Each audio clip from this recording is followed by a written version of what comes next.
Masalah ketiga dalam tes bahasa yaitu criteria of test atau kriteria tes. Tes kemampuan bahasa yang sudah dibuat mungkin saja tidak memberikan hasil yang akurat, karena ketika kita melakukan pengukuran yang berulang, maka hasilnya berbeda. Kemungkinan juga tes bahasa yang sudah dibuat itu tidak valid karena adanya campuran kemampuan lainnya. Seperti tes reading comprehension yang sudah dibuat itu karena sudah mendekati ujian, justru dijadikan tes grammar atau tes kosakata.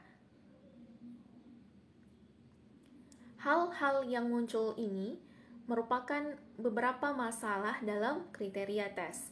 Di sini ada 4 kriteria tes yang akan Ibu jelaskan. Yang pertama adalah validity, kedua reliability, ketiga discrimination, dan keempat administration. Yang pertama adalah validity. Validity means the extent to which it measures what is supposed to measure. Validitas adalah sejauh mana ketepatan dan kecermatan suatu alat ukur dalam melakukan fungsi ukurnya, atau sejauh mana tes itu mengukur apa yang dimaksudkan untuk diukur. Nah, sebenarnya tes itu harus bertujuan untuk memberikan pengukuran yang benar, pengukuran yang akurat terhadap keahlian tertentu yang ingin diuji.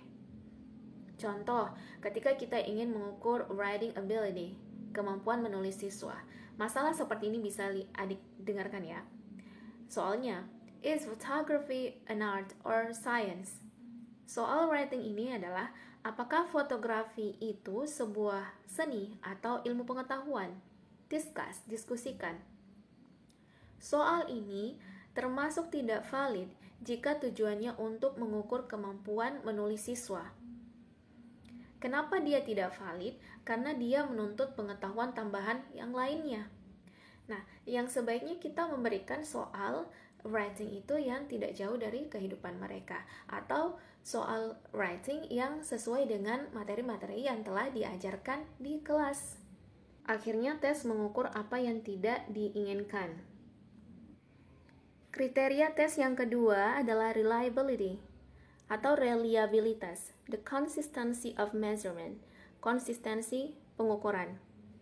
Reliabilitas ini berupa alat ukur yang sama yang akan memberikan hasil yang sama. Atau bisa dibilang, sejauh mana pengukuran dari suatu tes tetap konsisten setelah dilakukan pengukuran berulang-ulang. Kalian perlu ingat saja bahwa reliabilitas itu konsisten. Beberapa ancaman reliabilitas dalam skor ya, ada fluktuasi dalam pelajar, fluktuasi dalam administrasi tes, karakteristik teks yang mempengaruhi reliabilitas, karakteristik respon atau jawaban dari peserta ujian. Masalah ketiga dalam tes bahasa adalah discrimination atau daya pembeda. Tes bagus itu mempunyai daya diskriminasi. Daya diskriminasi adalah kemampuan suatu butir tes untuk membedakan antara peserta yang memiliki kemampuan yang tinggi dan peserta yang memiliki kemampuan yang rendah. Tes seperti apa yang tidak memiliki diskriminasi? Ketika penulisan pertanyaan yang dibuat itu kurang jelas, lalu kesalahan kunci jawaban, kemudian isi kompetensi yang diukur itu kurang jelas. Jadi, untuk mengetahui daya diskriminasi, tes diujikan dulu ke sampel atau perwakilan, lalu hasil tes ini dinilai untuk menentukan sampai sejauh mana diskriminasi antar individu. Makanya ada saran bahwa untuk membuat soal-soal itu, dia harus memiliki tingkat kesulitan yang tersebar dari yang paling mudah sampai yang paling sulit. Kriteria tes bahasa yang keempat ini berkaitan dengan administration.